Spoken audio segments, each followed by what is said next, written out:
and particularly thinking about the role of the regional governments. For today, we have some objectives which are particularly to share and discuss what are the opportunities and challenges that regional governments face in engaging and contributing to this 2030 agenda. And especially we want to disseminate to you some of the concrete cases that are already being developed and implemented by regional governments, especially in two specific cases. And we also want to highlight the importance of the collaboration and especially the exchange and peer review among regional governments and governments at the subnational level. We also are, of course, emphasizing the role of network as Energy for SD and as Fogar in supporting these regional governments to implement the SDGs. Of course, we also want to address the importance of multi-stakeholder and multi-level partnerships and continue to collect experiences and case studies.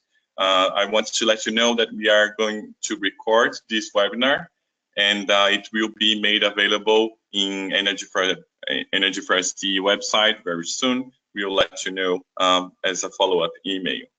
Also, we have this idea of doing additional webinars, especially considering other languages and other time zones, because we understand that some of you are very early in the morning, some of you very late in the evening. And of course, in our organization, Spanish and French are also official languages. So we also are going to consider other opportunities. And for example, we have many regional governments with interesting experiences that I know that are today connected. For example, Wales, São Paulo, Goiás, Quebec, Catalonia. Many of the member regional governments in our organization are also working on the SDGs, and we want to share that with you. Among the handouts for this meeting, you'll be able to find the concept note, which includes the agenda for today, but right now you can see it on the screen. We are right now on the opening, and we are going to proceed for an introduction and then the presentations, followed by questions and answers. As I said, my name is Rodrigo Messias from Energy for SD, and I'll be facilitating this meeting.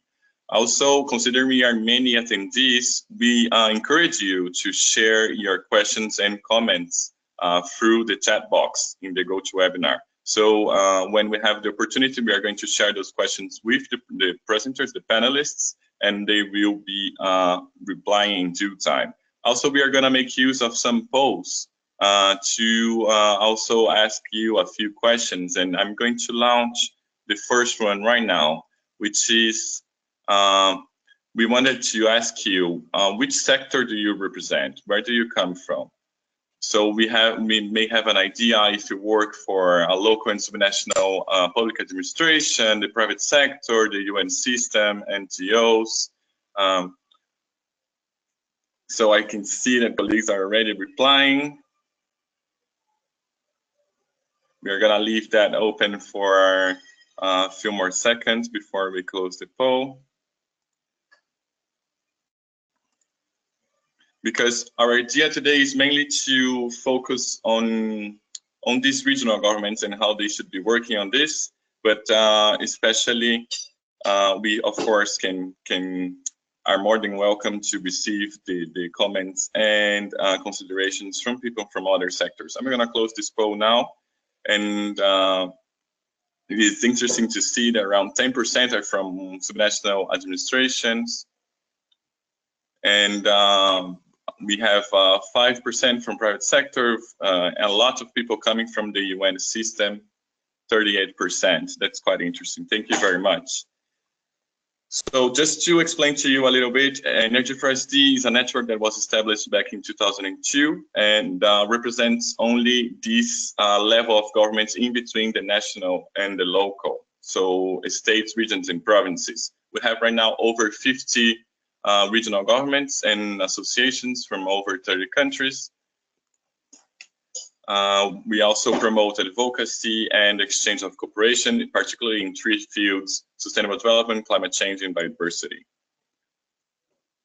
So pretty much our main goals are bringing this voice and the position and the experiences of regional governments to the global agendas, but we also do the opposite direction, which is helping these regional governments implement the global agendas. As we said, we work on 3 specific agenda, but of course, for example, on the sustainable development, we also consider UNEA of the UN Environment, the New Urban Agenda, and the Energy for SDGs accredited to these UN conventions, and for example, facilitates the local authorities major group in New York on the sustainable development agenda.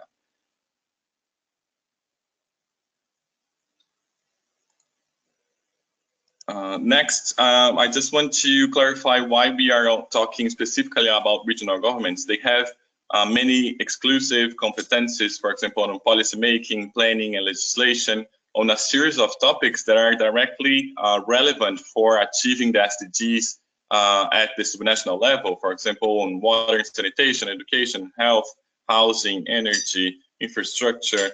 And so we always call to the importance of this territorial approach that regional governments bring, for example, in terms of addressing the urban-rural linkages and ensuring a holistic view over the totality of the territory. So this is a little bit different from the scope and the competences that cities have, although we believe that we should be working together, local and regional governments, as the main relevant governments at the subnational level. But of course, we have to consider there are some differences among them. And of course, we always bring that regional governments are important for strengthening these links between the national and the local governments, and thus they should be at the core of the implementation, the follow-up, and the review of the SDGs, either supporting national governments or implementing their own plans and strategies. So now, before any further delay, I'd like to invite my colleague and co-organizer of this webinar, Mr. Carlos Llorens, who will also share some opening remarks.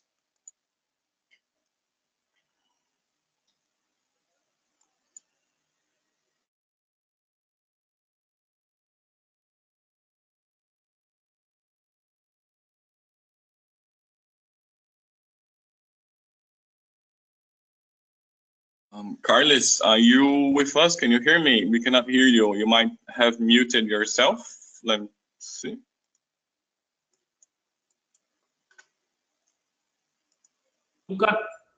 Hello. Hi. Yes, we can hear you. Please hello. Go ahead. Hello, Rodrigo. Hello, all. Well, first of all, thanks for organizing this very interesting webinar to talk about this very interesting issue. At the same time, I must to say hello, to give us the opportunity to participate and to organize it. For us, it's an important issue and we are very proud to work with Energy for SD in this webinar and in general in all related with the SDGs. And well, if our question is how can the regional networks help subnational institutions in the SDGs implementation? Well, first, I must to say that from 2007, when Fogar was born, we are very involved in the implementation of the Millennium Development Goals. We were very engaged with the whole process of debate post 2015. I must to say that the mandate of our assembly and our foundational manifesto is to be the voice of the regions. In this sense, if we must defend the centralization in general, we must work for the regional recognition of the implementation of the MDGs in some moment, and now the implementation of the role of the regions in relation of the SDGs. We must participate as global organization of the regions in all the global debates. We must accept all the United Nations invitations to participate in all debates. And we must be in front of the United Nations defending the role of the regions into the implementation of the process of the SDGs. We have a work in 3 different levels. We have a work as a network of regions, we have work in communication, we have work in technical support. We must be a meeting point for the regions in this sense. I start to talk about communication.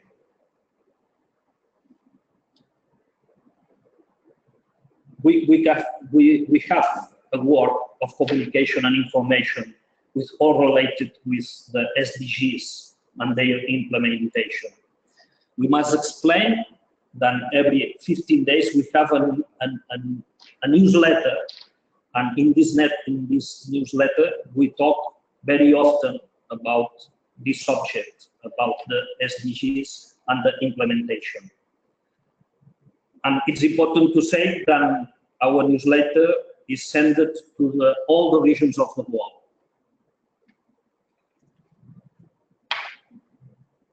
In every moment, it's important to explain to the regions, and our newsletter talk about it. It's important to give the relevant information for the regions, like the ways to funding or specific problems about SDGs. And at the same time, it's important to explain and to show the achievements of the regions in these implementations. At the same time, then it's important the communication and the information. It's important for us the technical support. In our network, we have regions with different capacities. We have regions with a lot of capacities, and these regions can help other regions with technical support. We must make links between different regions. And I can explain that we have a bank of good practices with good regional practices. All these good practices can be replied in other regions, and the original regions are the compromise to help other interested regions in this replication. Finally, we have different events during the year. These events are the opportunity to talk about these issues and to exchange different experiences. We participate in different events. 1 week ago, we participated in a big event in Cochabamba in Bolivia related with local development, organized for United Nations and us. Well, these events are the opportunity to talk about these issues, and at the same time, it's the opportunity to exchange experiences. And we have finally a big event in our organization, our assembly. Well, these kind of events are good opportunities to talk about all of this, to exchange experiences, and to make links between different regions and different projects. And finally, in this short time, I must to repeat and I must to explain, perhaps in the first moment, we had a little problem to listen me. I must to say that Fogar, as organization of network of regions and regions, has a great commitment with the implementation of the SDGs. Thank you very much, and Rodrigo, you have the floor. Again, thanks. Thank you very much, Carlos, and once again, thank you for joining us in this activity. Now, without any further delay, I would like already to move to the presentation of our colleague Gemma Aguado. Gemma, thank you very much for joining us today. Gemma will be making a presentation about the work they are doing with UNDP, and especially I know that she'll be touching upon the concept of localizing the SDGs.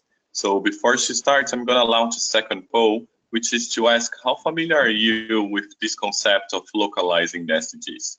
I know it does sound very intuitive, but of course, we'd like to understand a little bit better how are our attendees in that regard. So most of them are somewhat familiar. Okay, good. Okay, while in the meanwhile, Gemma is setting up her screen, her presentation, and we are gonna close this poll in 10 more seconds. So far, we have 23% people that is very familiar with the concept. The majority, 60%, is somewhat familiar, and 17% is not familiar at all. So I believe that you find Gemma's presentation particularly interesting. Okay, thank you very much for contributing. And Gemma,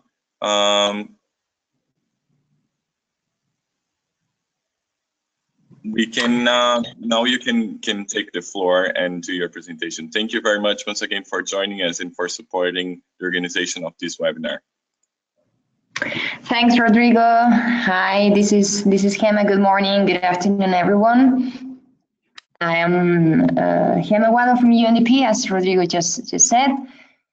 We're normally based in Brussels, but I am currently connecting from Bolivia. Carlos was just mentioning a few minutes before the event on local economic development that has been organized here in Cochabamba, so I'm actually still here.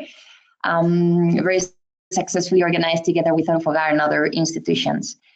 First of all, thanks, Rodrigo, for the invitation of taking part in this webinar, and thanks also for the brief introduction and for asking the other participants on the level of familiarity with the localization of the SDGs. I think it's good to start. So perhaps let me just start by sharing a few ideas and a few concepts on the, well, most of you know already the Agenda 2030 and the SDGs. You are probably very familiar with the innovative characteristics of this agenda with regards, or actually in comparison with the MDGs, with the Millennium Development Goals. Just as a brief reminder, the SDGs, the Sustainable Development Goals, are for the first time a universal agenda for all countries. That has been defined through a participatory approach. One of the criticisms that the MDGs normally had is that it was actually an agenda that was defined by the UN without any type of consultation with the civil society or with local and regional governments, etc. So in the definition, sorry, in the definition of the SDGs, this has been tried to be, yeah. Just let me hold you for a second. Just because right now we cannot see your screen, did you receive the invitation to share it? Share your screen? Yes. Yeah, but let me try again. Maybe. Now, perhaps? Yes, there you go. Now we can see it. Okay, thanks, Rodrigo. Sorry, I haven't noticed that. So I was just saying that most of you are familiar with the SDGs, the way that it was defined, this participatory approach, at least trying to reach as many people as possible and to collect the inputs from civil society, private sector, local and regional governments. For the first time, local and regional governments were actually consulted, and we organized, as UNDP, we organized a number of dialogues precisely on the localization of the SDGs, because we understood that the MDGs were not looking particularly at the local level, at the regional level, and that was basically something that was missing in the MDGs. So in 2013, we organized together with UN Habitat and the Global Task Force of Local and Regional Governments these dialogues on the localization of the SDGs. And as I was saying, the objective was to try and gather the inputs from the territorial level, from all different actors working at local level, to understand their priorities, their needs, and to try to have all of this reflected in the new agenda. On the concept of localizing the SDGs, let me see if I can move the presentation. Well, on why do the SDGs matter, I think it's probably not necessary to stop because all of you are familiar with this. But perhaps just a few words on the localization of the SDGs. And it's interesting that some of you say that we are not familiar with this concept, because this is something that we are finding in many different contexts and in many different countries. For example, here in Bolivia, also the concept of localization is not very well understood, and they are not very familiar, or they don't feel, let me say, very comfortable with the concept of localization. And actually they are using more the word of territorialization, that I don't know if in English is correct or not, but in Spanish sounds good. Because they are very much used to the concept of territorial development. So for them, it's much more natural to say that in different countries and in different contexts, sometimes the concept that is, or the word that is used is a bit different. Sometimes they just say the implementation of the SDGs at local level. We are still using the word localization, because for us, the meaning of localizing is putting the territories and their people at the center of the SDGs, and therefore fully involving the subnational level, the subnational governments, and all the different actors that are performing in a specific territory, putting them in the center of the agenda, so that the subnational governments and other actors at local level are not only taken into account, or are not only consulted in the implementation of the agenda, but they were also taken into account in the definition, and they also participate actively in the monitoring and evaluation of the agenda. So this is a bit the idea of localization of the SDGs. Rodrigo was mentioning before the territorial approach, that I think it's also a concept that is known by most of you, so perhaps we advance a little bit. Also, I would like to say a few words on where do we stand more than 1 year later, after the approval of the agenda, of the 2030 agenda. We are seeing certain progresses, but also certain challenges with regards, or in comparison with the MDGs. Progress is first on awareness raising. It's true that there are many more institutions, there are many more countries that are more familiar with the SDGs than they were with the MDGs. So we are seeing an interesting progress that perhaps were due to this consultation process that I was mentioning before. So the knowledge of the SDGs is much higher than with the MDGs, even though the ownership and the understanding of the agenda is still limited. And many times, especially when we are working with governments, we receive the question, but yeah, this is interesting, it's an interesting agenda, but at the end, which is the added value of the SDGs for me, right? Because, and I think it's of course absolutely legitimate that many governments say, yeah, this is an agenda that is useful, but at the same time, I have my local plan, I have my local development plan, and then I have the new urban agenda and the Sendai framework, and then the SDGs. So there's sometimes still a bit of confusion between all the different global agendas and the perception that this is an external agenda defined by the UN, where actually it's not the way. And many times we say it's not that, you know, you have the 17 SDGs, you have the, I don't know, 25 points of your local plan, you have the 10 points of the new urban agenda.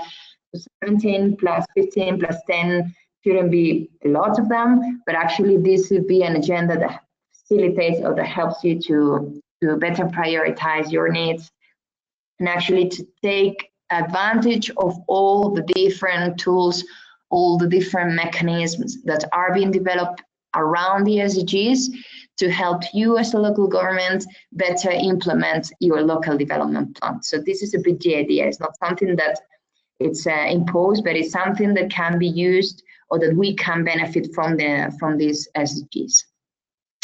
Then second point on the multi-actor and multi-level approach, I think it's a progress can, I mean, we can see a progress in the fact that it's very much understood that this agenda needs to be multi-actor and multi-level, so all different levels of governments need to be involved, and the multi-actor, because actually the motto, the logo of the agenda is leaving no one behind, right? So it's at the core of the agenda. The localizing debates, even though it's still, as I was saying, with many challenges, but it's much stronger than with the MDGs. A few more challenges. We are also perceiving that the institutional and legal frameworks are being advanced, but they need to be further defined and further adapted to the to the SDGs, and there are actually some territories, and in particular in this issue, regions are particularly advanced. They are already passing specific laws to adapt their legislation or their legal frameworks to the implementation of the SDGs. I invite you to see, for example, the experiences of the region of Andalusia or the region of Valencia in Spain. Both of them are doing interesting progresses on this fact. In general, we have to say that the ways of working should be transformed because we cannot continue doing business as usual if we want to actually implement a new agenda. As I was saying at the beginning, this is a universal agenda, an integrated agenda.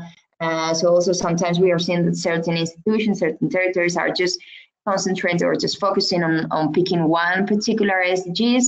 This is, of course, very, very natural, and it comes from the different priorities of the governments and of the territories. But at the same time, we are perceiving the risk of selecting just one, the SDGs that is more convenient for me, and then forgetting about the others. So we also need to make an effort to see this agenda as an integrated whole, if you want.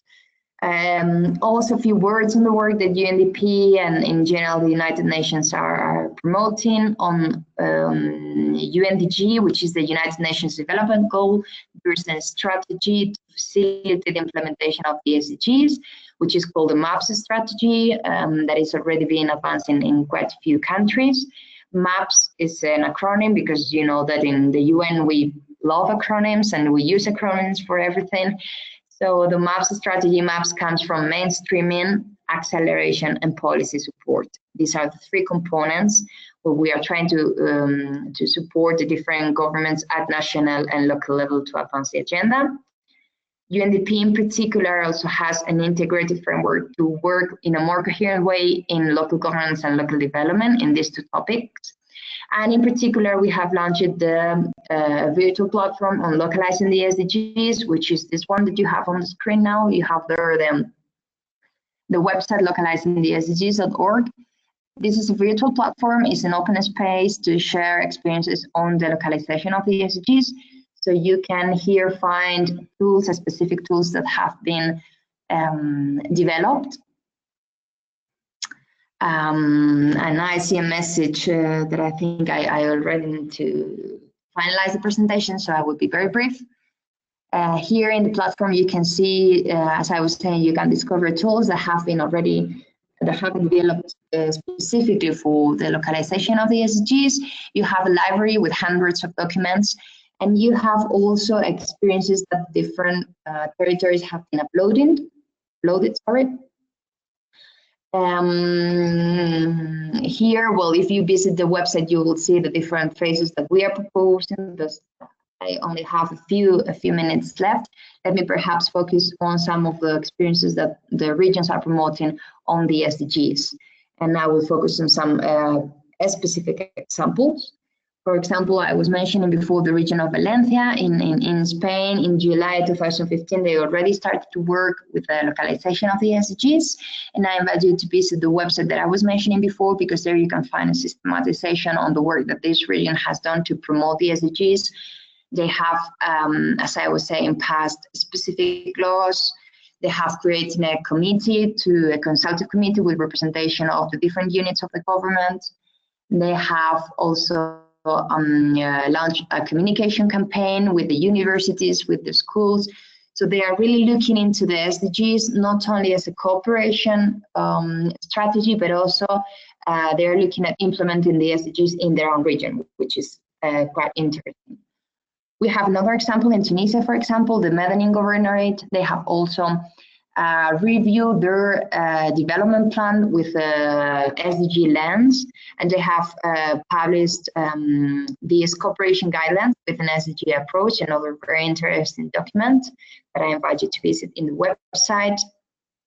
The region of Tuscany, for example, in Italy, they have also reviewed all their different policies of development cooperation, and they have identified reference standards for monitoring and systematizing information. So another very interesting experience that I would invite you to check in the website. there are plenty of documents and experiences. I have just chosen a few examples from Europe and one from Tunisia. I know that we have now another presentation of Kenya, sorry.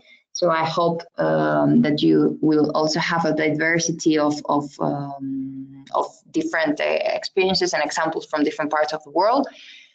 We don't have much time left because, again, I think there's another colleague waiting now. But I'm going to be available here to exchange further information and to share with you some questions and answers. So, Rodrigo, I can stop here and perhaps we can continue a bit later. Thank you very much, Gemma. It was very interesting to hear a little bit more about the localizing, and especially some of the key challenges that are emphasized. I think that, for example, raising awareness activities like this are particularly relevant to ensure that we disseminate the SDGs for more regional governments. And of course, when it comes to implementation, these governments at the subnational level, they usually do have a much more integrated approach to the different UN agendas than we see elsewhere. So before any further delay, I also am gonna move now to another presentation coming from the Council of Governors. And right after the presentation from Ken Oluwachi, we are gonna have a session for questions and answers. In the meanwhile, you can already type in your questions in the chat box. And once we finish with his presentation, we are gonna reach out your questions to the presenters. So Ken, can you hear me? We're gonna give you now the possibility to share your screen.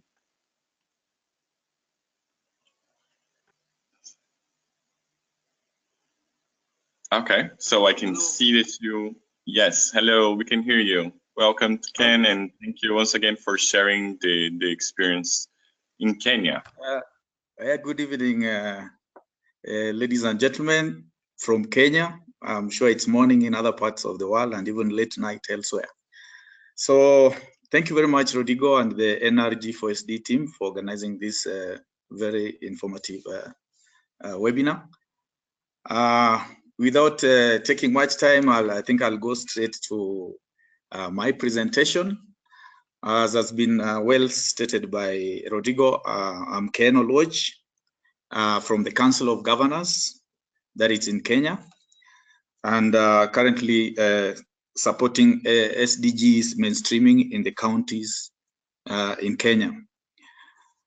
As you know, Kenya enacted a new, as you probably might know, I'm sure you don't know, most people, Kenya enacted a new constitution in the year 2010, which created two levels of government, that is the national government and 47 county governments. And from the ensuing constitution, there was the Intergovernmental Relations Act, which then created the Council of Governors. The Council of Governors brings together all the 47 governors representing the subnational counties. And the mandate of the Council of Governors is one, to provide mechanism for consultation among the 47 county governments, and also share information on performance of counties in execution of their functions. Because the Constitution created two levels of government with specific functions for county governments and some functions for the national government. So the Council of Governors also facilitate capacity building for governors and dispute resolution between counties. And it's headed by a chairman who is elected every 2 years. The elections are held yearly, but an elected chair is liable to contest in a second year, which is the maximum term. And of course, there's also a vice chairman and a whip elected among the 47 governors. And of course, the Council of Governors has a secretariat to support its functions. And that is the secretariat where I'm based. In order to support the Council of Governors execute its mandate and functions, the Council of Governors has gone deep to create 18 committees. These committees are headed by a governor who is a chair, and of course, some other 2 governors who are members of these 18 committees. In my next slide, you'll see in detail what are the existing committees at the Council of Governors. And within the functions allocated to the Council of Governors, the counties, the devolved units in Kenya, realize most of the functions are related to service delivery. So in essence, the counties are responsible for most of the functions related to livelihood support, issues of health, ECD education, agriculture, and so forth. And in essence, you realize that the delivery of the SDGs in Kenya will be to a large extent based on how efficient the county governments will be, because most of the functions that relate to the 17 SDGs are, most of the functions of the county governments directly relate to the 17 SDGs.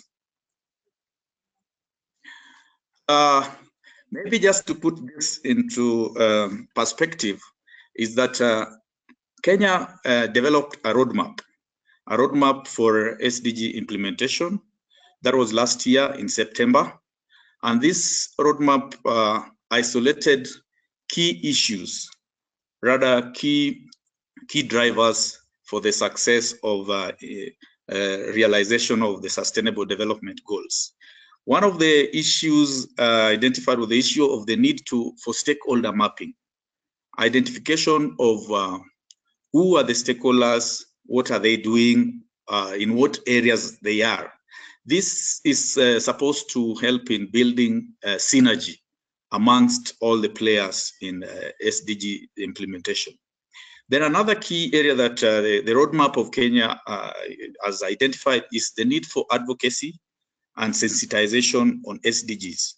Because we realize that one of the issues that in Kenya, we realized that a lot of in the delivery of the Millennium Development Goals, a lot of the years were spent in sensitization, but even that, a lot of the communities were not aware of MDGs up to a later stage. So we actually remained with the limited time for implementation, but rather spent a lot of the years rather just doing sensitization. So this time around, the Kenyan government has adopted a strategic approach to spend the early years, or let's say 1 or 2 years, efficiently in terms of championing for advocacy and sensitization, so that maximum years within the target are spent on actual implementation of tangible projects. So another identified area is, of course, the issues of domestication and localization of the SDGs. I'm happy that the previous presenter has really touched on that. So this is about bringing SDGs home and relating the SDGs to the local situation and the local scenario. Then another issue is the issue of resource mobilization, the need for local support in implementation of the SDGs as much as possible in terms of resourcing, and also the issue of institutional framework, as well as tracking and reporting. Then in a brief, that is what the Kenyan institutional framework for SDG implementation looks like. The ministerial executive order that was developed on May 5th, 2016 by the national government, the cabinet memo gave the mandate of SDGs coordination to the Ministry of Devolution and Planning.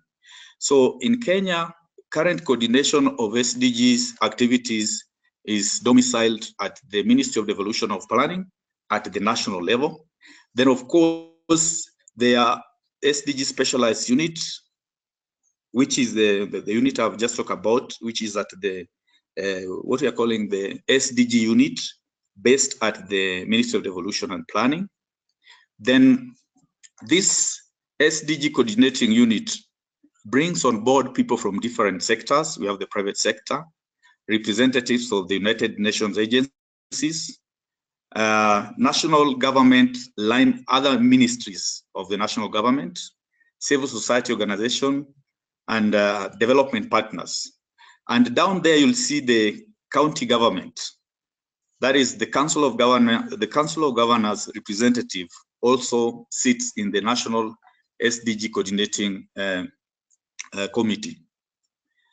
Then earlier on, I talked about the SDG, the committees at the Council of Governors. In the structure of the Council of Governors, the operation of activities are majorly done through 18 committees.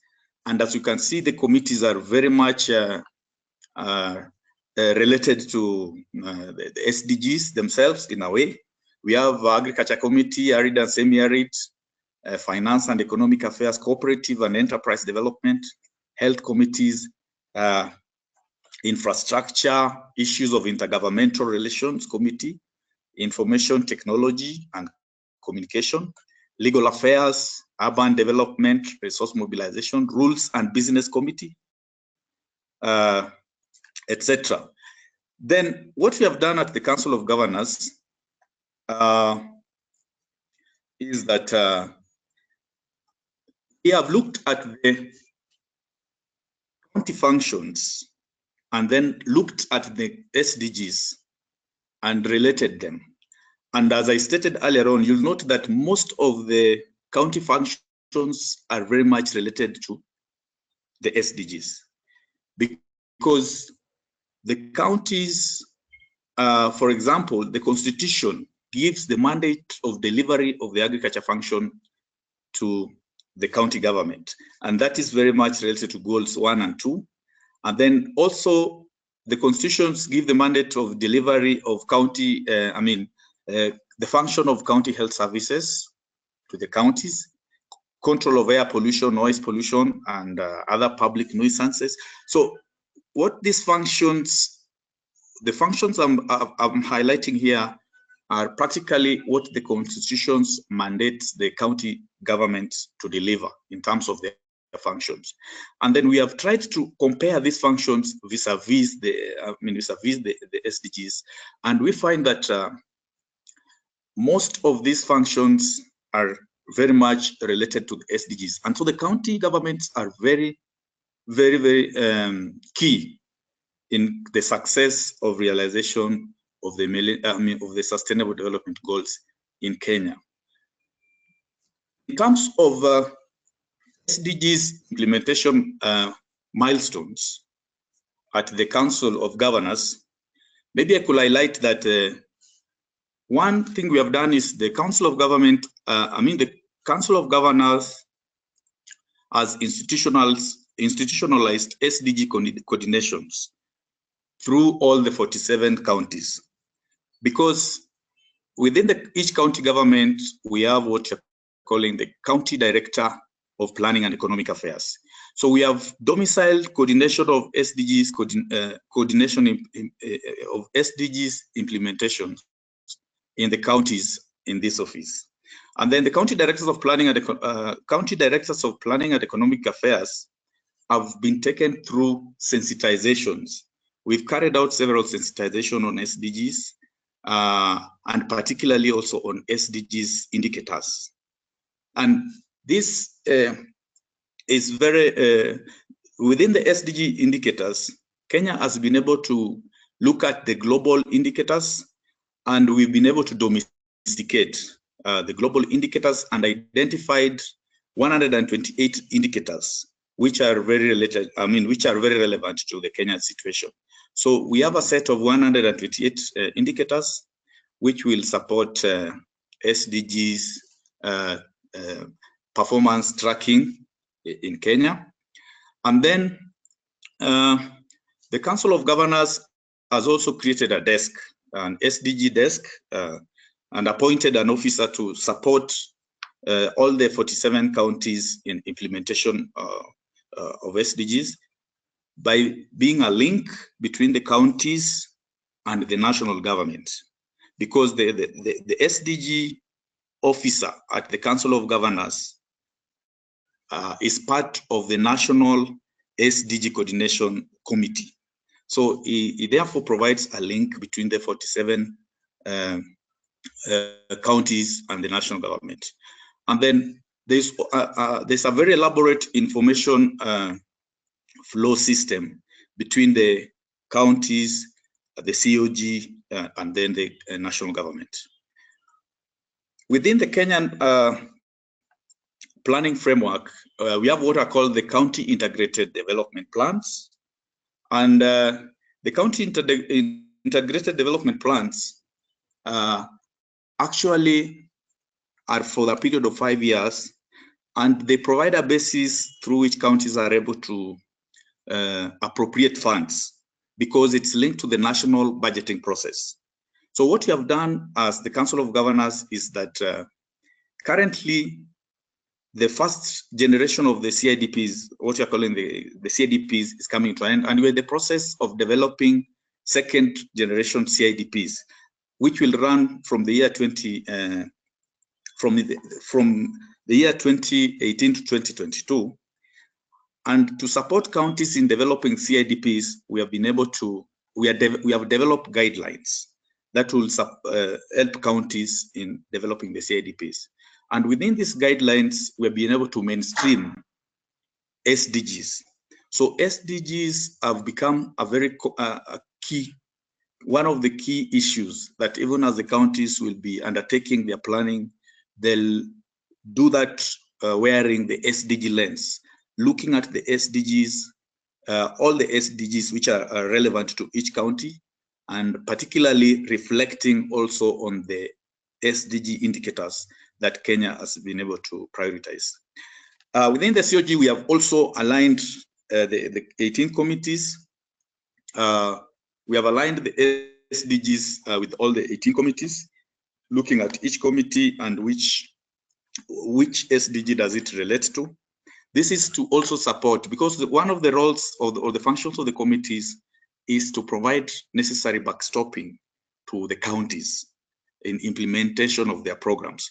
So by aligning the SDGs to the 18 committees, we therefore are able to tap on the technical support, technical presence of the officers in each of the committees to provide necessary backstopping to the counties.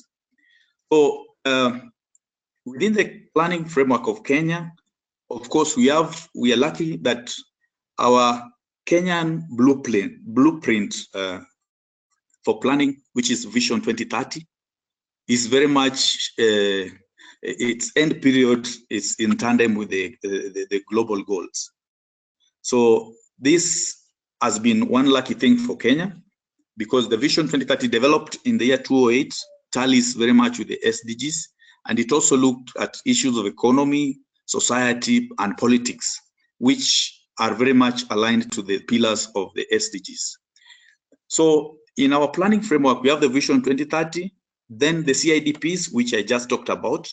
So at the CIDP level, which provide the planning,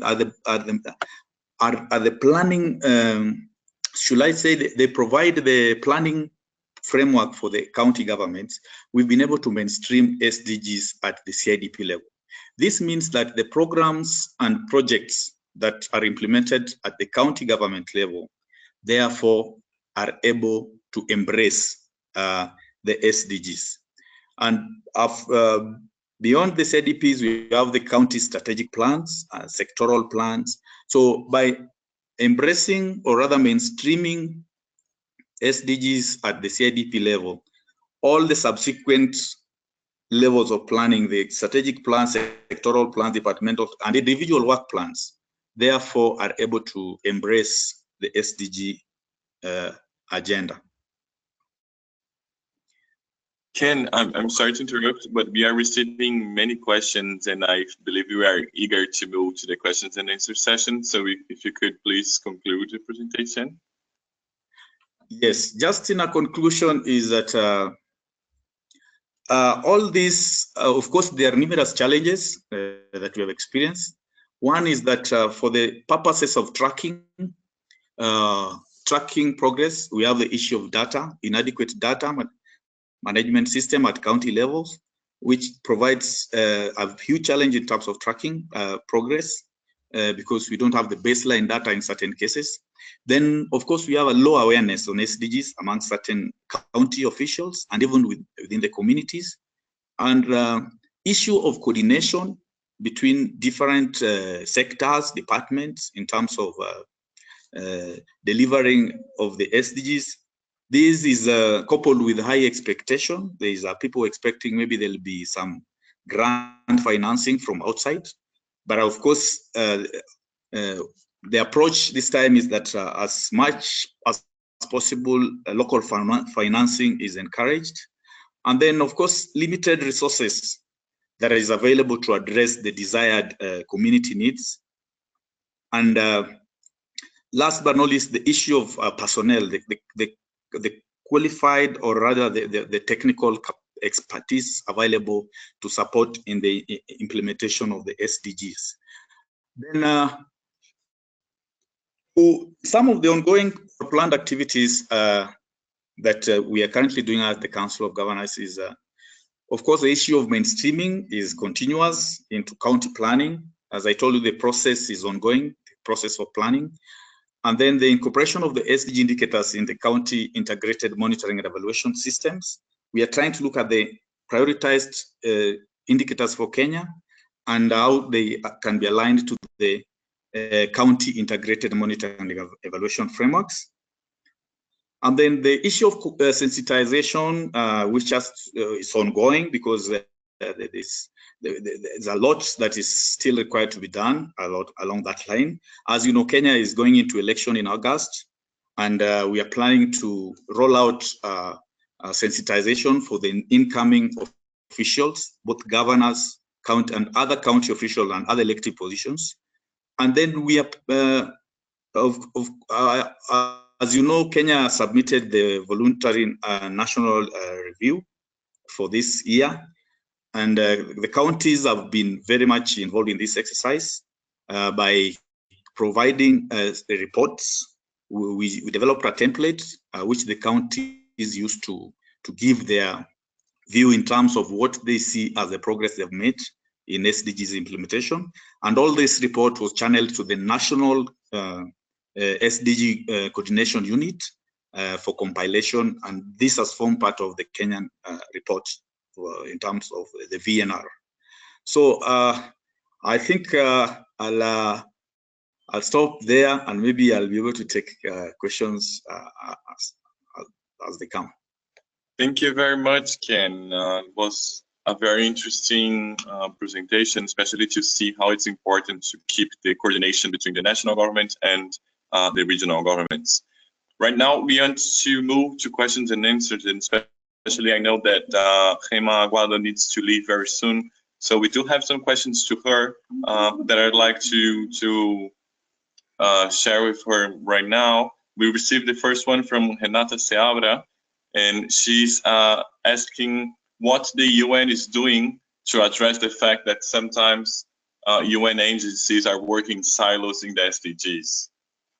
And also she's also making another question from Renata about the role of the private sector in the localizing of the SDGs. So maybe Gemma, you want to comment on that, and thanks again for the questions.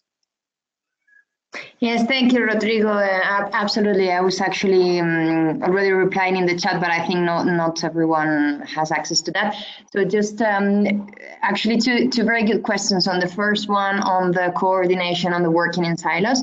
This is a challenge that we face every single day, I have to say, not only among agencies, UN agencies, but within UNDP, because being such a big institution, I can assure you that it's not easy to always coordinate the work.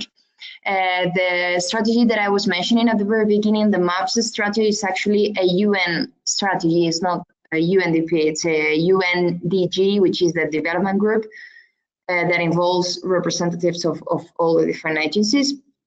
So actually the MAPS strategy is a UN strategy that aims at involving all the different agents in the implementation of the SDGs, and thereby coordinating or facilitating the coordination of the work that the different agencies are doing. However, as I was saying, this is still a challenge, and I think there is much room of improvement, both at the global level and in the work that is being done in the countries. But to reply to your question, there is actually the strategy of implementing the SDGs is actually a whole UN strategy. On the question of the private sector, also very interesting. There are many different initiatives that are aiming at involving the private sector, and so far we are seeing that the big companies are getting more involved in the SDGs than they were on the MDGs. In the program that I work, in the ART initiative, that it's a program by UNDP to work on local governance and local development, we are focusing more on the small and medium-sized enterprises, because at the end, they are the ones that create more employment in the different countries, that create the social and economic fabric. So I see a double involvement, or two different opportunities for private sector to be engaged.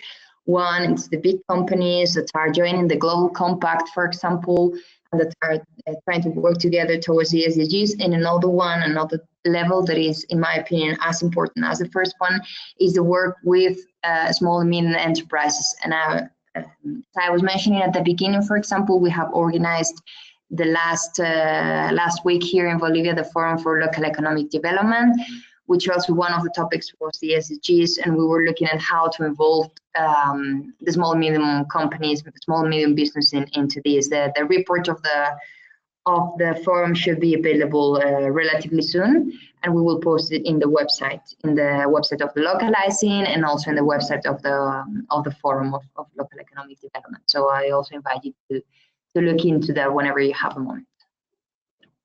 Thank you. Thank you very much, Emma. Indeed, the integration of the UN system is something that always concerns everyone. In HFRC, for example, is always presenting and encouraging that the high-level political forum could be a good opportunity to encourage better integration in the UN system. We also received many other questions. Unfortunately, we don't have time to address all of them. We received some questions in regards to the indicators and the data that you mentioned, Ken. Indeed, it's very interesting to see that Kenya has decided to prioritize these 128 indicators. And I know that they are also pursuing what they call the training of trainers with the Council of Governors, also in that regard. So we have a question here from Dorothy Lux. How were these 128 indicators prioritized in Kenya? And if you know, how will the results from the tracking be analyzed? Does evaluation play a role in this regard? We also have another question related to that in regards to how the UN is doing to track the SDGs in East Africa, and if there are any opportunities for collaboration from Justus Mbembesi. And I don't know if, Ken, you have any idea of that. Of course, the monitoring of the SDGs is mainly at the national level. So perhaps, Ken, you would like to ask that question and reply to that question? Thank you. Thank you very much, Rodrigo. Actually, the process of domestication of the SDGs indicators was a multi-stakeholder process, but was led by the Kenya National Bureau of Statistics. So it brought on board several stakeholders. And basically what was used in terms of prioritization of the indicators was the issue of relevance, because you find that some of the indicators are not relevant to Kenya in terms of geographical location. Then we also look at the national priority. What are the national priorities? Then third factor was the issue of availability of data, because you find that some indicators, we might be interested in monitoring them, but at this juncture, we still don't have data. So what has also been agreed that this national indicator framework will be reviewed after every 2 years. So in cases where we are able to get baseline data, then some of the indicators that have been left out will then be co-opted in. I hope I answer the question about what was used in terms of how were the 128 indicators arrived at. Thank you very much, Ken. Definitely did. And we, of course, would be very much interested in checking those indicators if they are publicly available. So we did receive some other questions, but unfortunately we have to move on to the next presentation.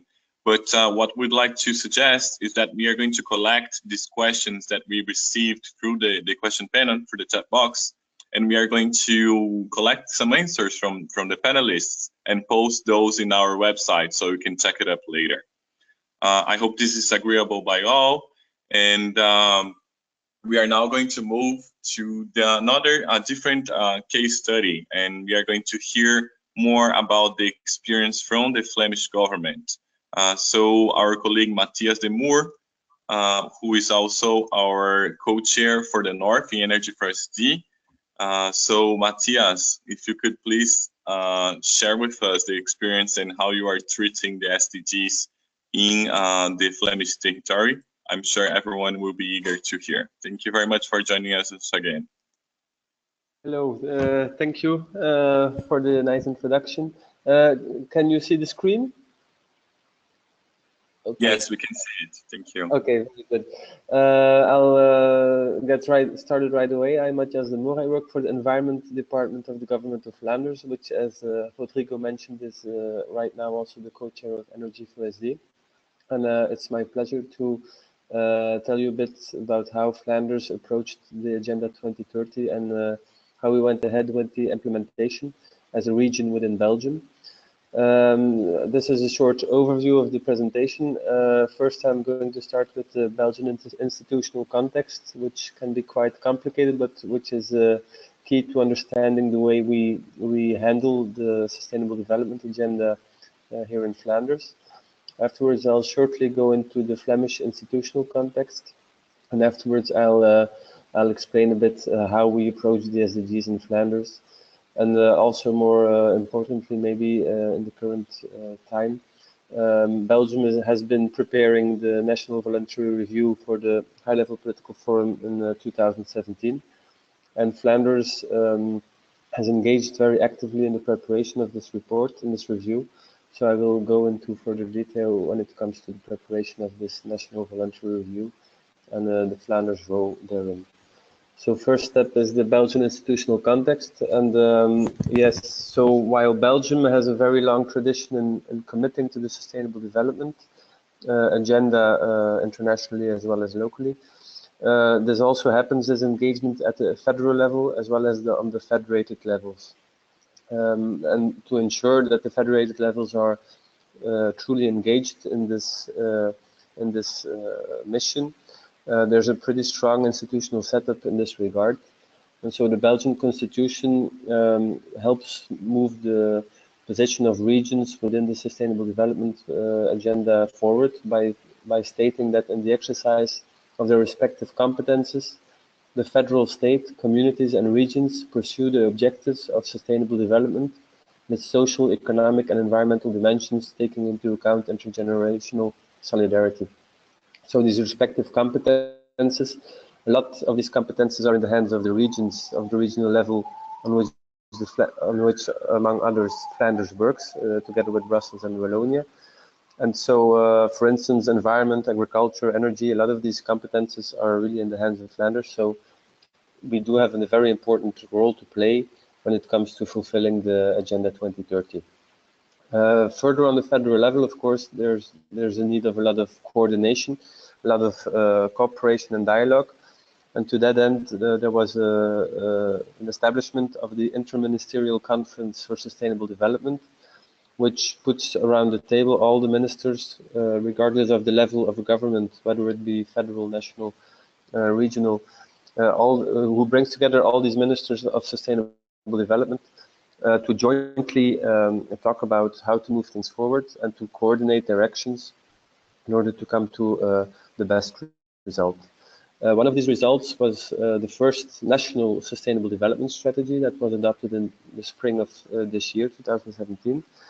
And this national sustainable development strategy, which is more than a collection of the different regional sustainable development strategies that already existed, but it also presents us with a commitment of all the levels involved, of all the authorities involved, to jointly make a report on the implementation of Agenda 2030 specifically, and to make this report twice every government term. So in general, twice every 5 or 4 to 5 years.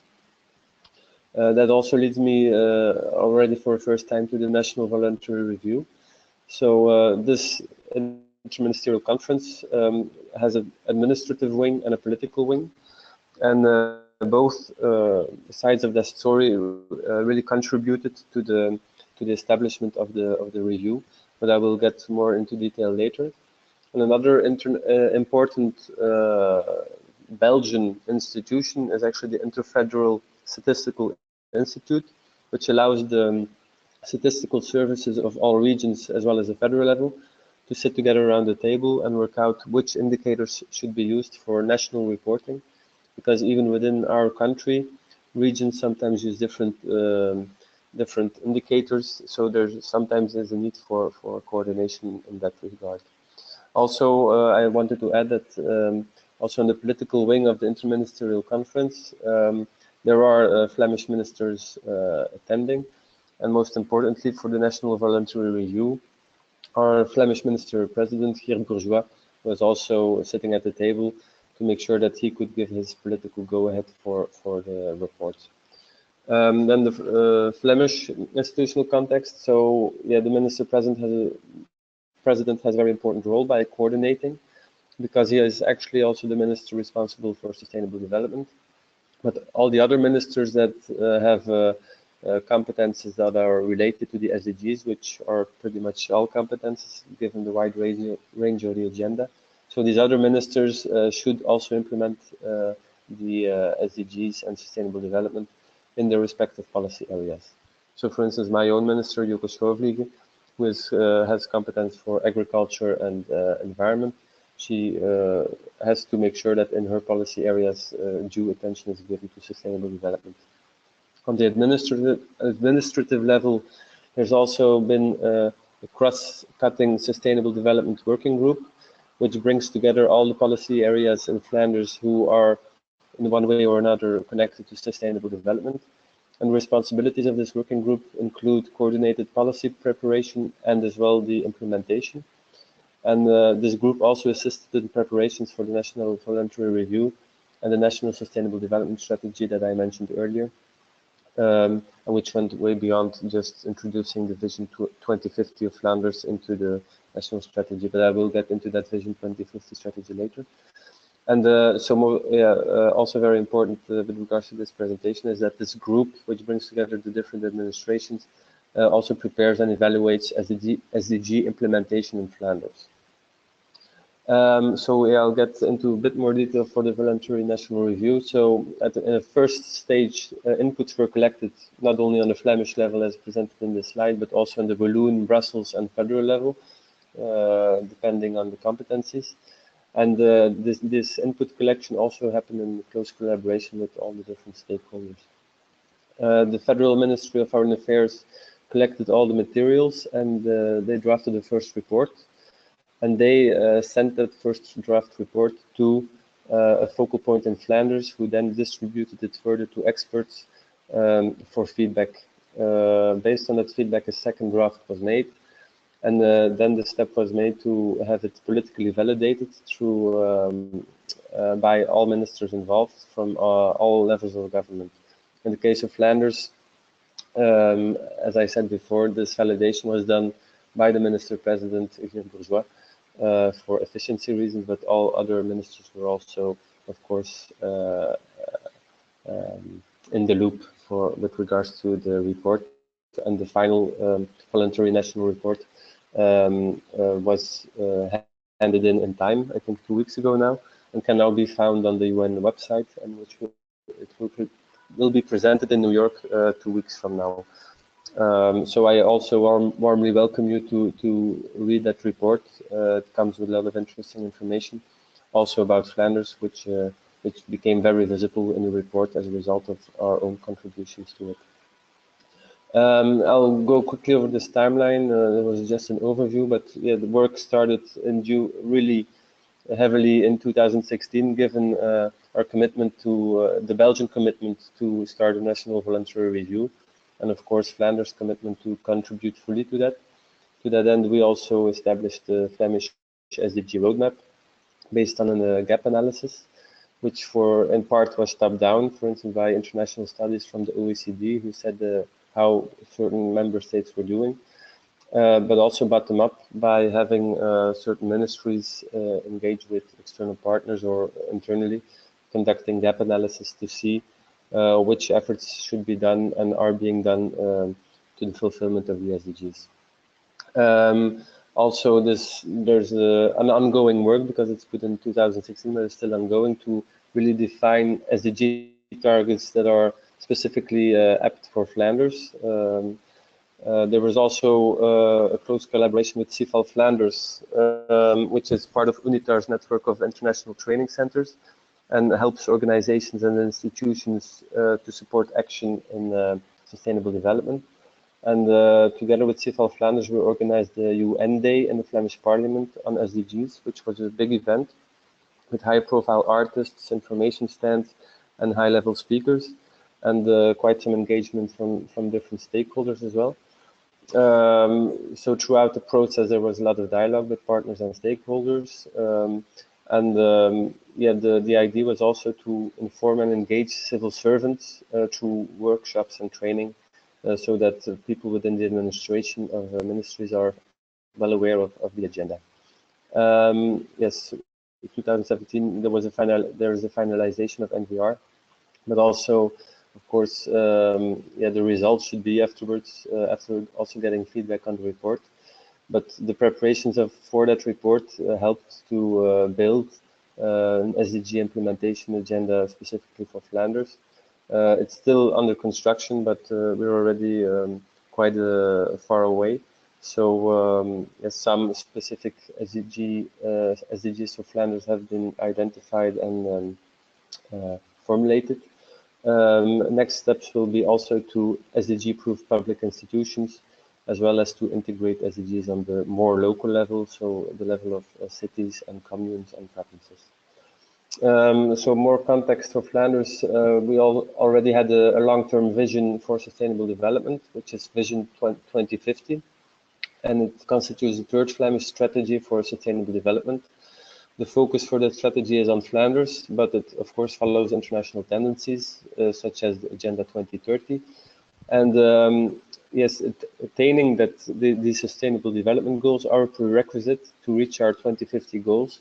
So even though our end date is not 2030, it's an important intermediary date, even for our Vision 2050. And in that way, the SDGs are fully integrated within this framework. So before there was the vision, then there were the SDGs, but now the tweaking and re-evaluating exercise has been conducted to update Vision 2050 in order to respect the SDG agenda as much as possible. This long-term strategy overarches, complements and connects, as well as directs other Flemish policies and strategies, and is in that sense very important. And this strategy, the vision, actually consists of 7 transition priorities, namely circular economy, smart living, modernized industry, energy transition, mobility, lifelong learning, and health and well-being, which are all priorities that are important to the SDGs as well. Apparently, I underestimated the time that this would take. I think this is the most important part, maybe, localizing the SDGs. So there's a translation exercise going on to translate the global SDGs to a local Flemish version, and therefore we organize workshops with experts, content experts, So when we were talking about water SDG, we collected water experts from both government level as well as stakeholders to talk about which goals already exist, which goals exist but are not enough to attain the SDGs, and where there are no Flemish goals yet and which should still be formulated. A lot of this happened within the context of Vision 2050, where we saw that a lot of the transition priorities formulated there went a long way to go for the Agenda 2030 agenda as well. And we also look at the EU to see what happens there and to follow their example. But it is our experience that we are sometimes moving faster than the EU, at least in this agenda. So this I already mentioned. Yes, also the SDG proofing of the working of the Flemish government is important, so that we give a good example, and therefore we use the CFAL framework, as well as workshops and sustainability audits to make sure that our own organization is working towards the attainment of Agenda 2030. And then, yes, this is the last slide, I think. The partners. So Flemish government doesn't work alone. We started in 2016 by co-organizing a kickoff event together with a lot of stakeholders, ranging from local communities to private sector to academia and NGOs.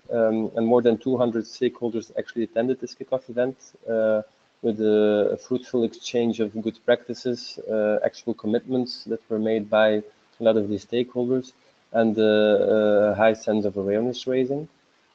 Cities and local communities are a very important partner because they can really experiment on the field and see the results very directly. So therefore, it's our aim to include in the policy and management cycle for cities and communes, which is drawn up at the Flemish level, to include links to policy goals to SDGs, in order to permit the Flemish government to actually subsidize efforts of cities and local communities to fulfill the Agenda 2030, and that budget would be reserved for those priorities. We usually work with umbrella organizations when dealing with cities and local communities, such as VVSG and VVP, which are organizations that bring together the different cities and communes. And also we work together with companies, governments, knowledge institutions to really ensure multi-actor governance. And this multi-actor approach is not only for the planning phase, but as well for the implementation phase, and later on also for the monitoring stage. So that concludes my presentation. I hope I was not too long. If there are any questions, they are more than welcome, or you can contact me by mail. Thank you very much.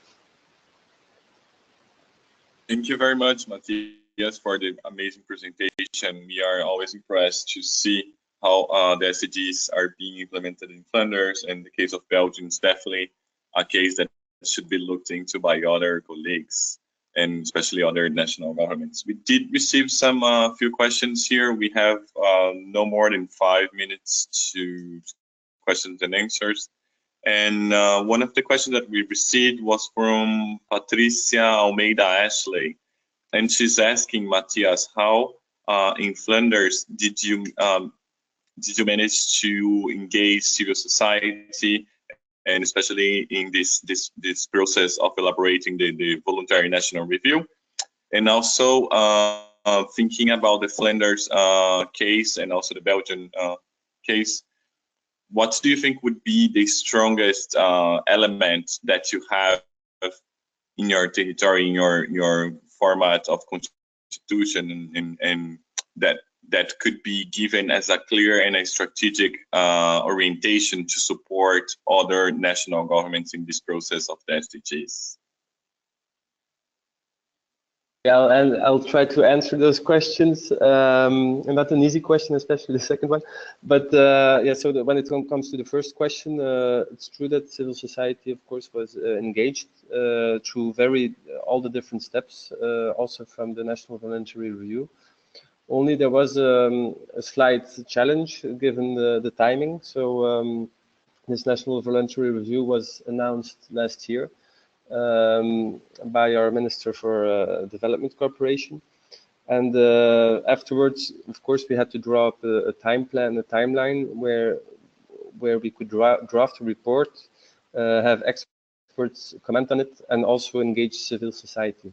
One way we engage civil society is also through umbrella organizations. So we have a federal umbrella organization that collects different actors in the field of NGOs and academia.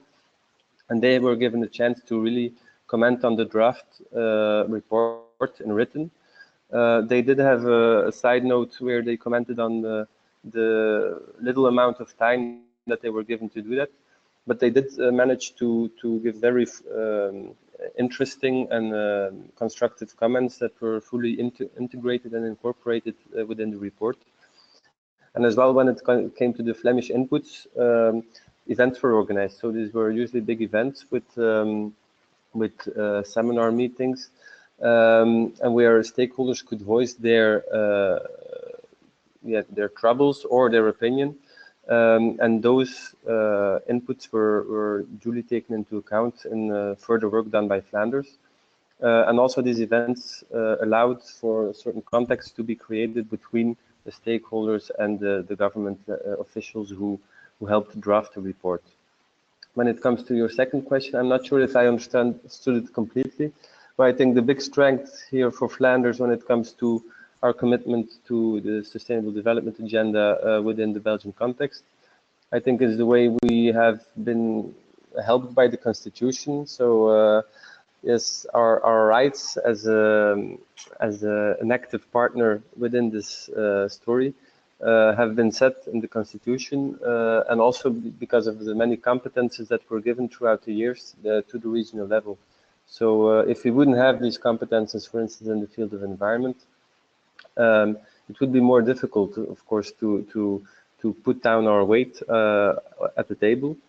But on the other hand, we do also have the expertise. So even if we wouldn't have the competences, I don't think a national report could have been made from the same quality without the expertise that we had to offer to actually contribute to the report. And we often found that even when certain topics, such as, for instance, waste in the oceans, surpassed our competences, a lot of our experts were contacted to actually provide some knowledge and best practices even in that field. So I think it's both sides. So there's the legal side where the Constitution can help, but of course on the ground, when you gain knowledge and experience, people will know where to find you and ask for your assistance. I hope this answered the question. Definitely does. Thanks a lot, Matthias, for sharing a little bit more with us. I would just read out one final question, and if you could comment in no more than 2 minutes, then we have some concluding remarks to finalize this webinar. The question is coming from Fanny Guizenek, and she's asking about any suggestions regarding how the private sector work could be articulated with the work done by regional governments. It's mentioning especially networking, reporting, funding, partnerships. So do you have any insights in regards how regional governments could collaborate with the private sector for the implementation of the SDGs? I think an important bridge in our case between the private sector and the government is the CIFAL Flanders organization that I mentioned. They are in part also helped financially because we use their services very much to give workshops and presentations within our institutions. But they also give presentations and workshops in the private companies who are interested in sustainability within their organization and working. There is another organization called Sustinuto, which is actually a sustainability auditing consultancy firm, which helps private companies to also formulate their own sustainable development strategies within their long-term or shorter-term planning. And these organizations also work together with the Flemish government, not my ministry, but a different ministry, where best practices and ideas are exchanged so that Sustinuto sometimes can learn lessons from the way we work as a government and bring those lessons to the private sector. But more often than not as well, it happens in the other way around. So we noticed that private companies are very engaged in this agenda and sometimes bring really good ideas into the table that that we as the government of Flanders can use very well as well. So I think those bridging organizations could be very helpful in that regard. As well as, of course, the events that we organize and to which private sector is always invited as well, such as the big kickoff event that I mentioned earlier. Thank you. Thanks a lot, Matthias. There are definitely some very interesting suggestions there, and the work of CFAL Flanders, it should definitely be recognized for doing a great job in disseminating and connecting different actors in the Flemish territory. Now, if I just wanted to share a little bit of some consideration, especially both of our speakers mentioned the voluntary national reviews, because of course both Kenya and Belgium were volunteers to present these reports to the UN in 2017. Each year, a group of volunteer countries present their reports on how are they on the progress of the implementation of the SDGs. And it's quite interesting to see that particularly these two reports have a lot of considerations and input from the regional governments, as both the presenters shared with us today. So in regards to that, I would just launch one other poll, which is to ask you, in case you have been either this year or the year before in a country that presented voluntary national review, were you involved anyhow with the voluntary national report? So I'd like to hear a little bit more from you if you had the opportunity to contribute to this process. Of course, considering that and all the presentations that we received, Energy for SC and Fogar believe it's fundamental that national governments involve their regional governments in this process of review. This could be some way to ease the burden that national governments have in terms of reporting, and also to have a more comprehensive and clear picture of how things are being done at the national level. They should indeed seek the input of subnational entities, not only local and regional governments, but of course civil society, grassroots communities, and all those that are day-to-day living with the challenges of achieving sustainable development.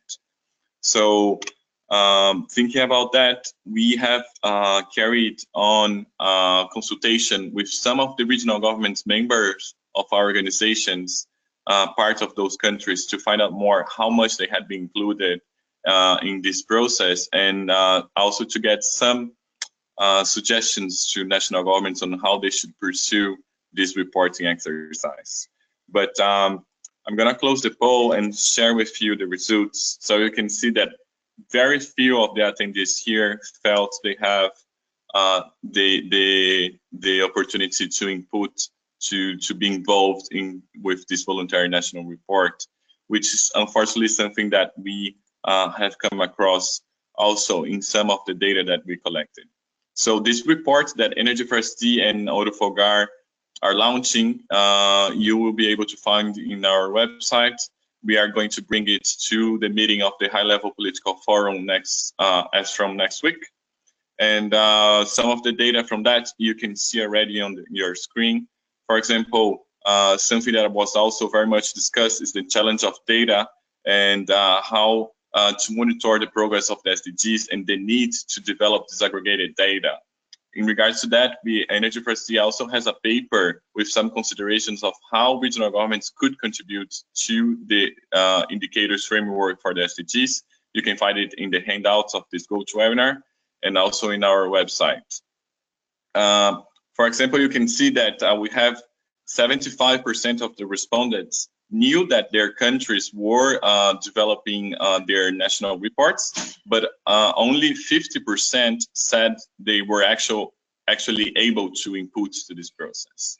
At the same time, as we have seen today, most 75% of the regional governments that we considered have already in place some initiatives to work on the implementation of the SDGs. However, only 58% do have mechanisms to review and monitor this implementation. So of course, there's a lot of work still needed to be done to develop those statistical offices and especially how we can explore these indicators. And of course, we are highlighting this report the cases of Kenya and Belgium because indeed, compared to most of the countries, the level of coordination between the national government and the regional government was pretty amazing, and we believe that other national governments could and should be following those elements. So just to conclude, we're going to share with you what is coming next for our organizations. Of course, as we mentioned before, we are going to participate in the meeting of the High-Level Political Forum on Sustainable Development, which is taking place in New York City as from next week. We just have confirmed that Energy for SD will be participating in a parallel event that is hosted by exactly the Flemish and the Catalan delegations in New York. It's going to be on the 13th of July in the evening. We are also going to add that information to our website, and everyone here is more than invited to join us and to discuss a little bit further how is the implementation of the SDGs at the subnational level. Another event I'd like to call your attention is, of course, Energy for SD Annual General Assembly, which is happening back-to-back with our international conference on adaptation that is being hosted by the government of La Réunion in the Reunion Island in Saint-Denis in October. And we'll be continuing to work with UNDP, with Fogar to collect additional experiences, and especially to consolidate what we have been calling the 6 steps to addressing the SDGs in regional governments. Most of them have, of course, been seen in the presentations of both Flanders and the Council of Governors in Kenya. So we want to collect additional experiences and, of course, share with you either in webinars, in future publications, and other materials that we have. So with that, I would like to thank everyone for attending this webinar. We hope that you found the presentations interesting as much as we did.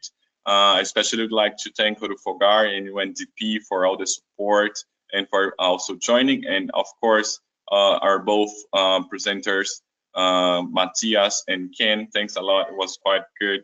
And I would like to invite you to visit our website, to follow us on Twitter, on our Energy for SD account, and also to subscribe to Energy for SD newsletter. I know that my colleagues have shared with you the link to do that in the chat box. So there you can receive more updated and timely information of what our networks and the regional governments are doing on the SDGs.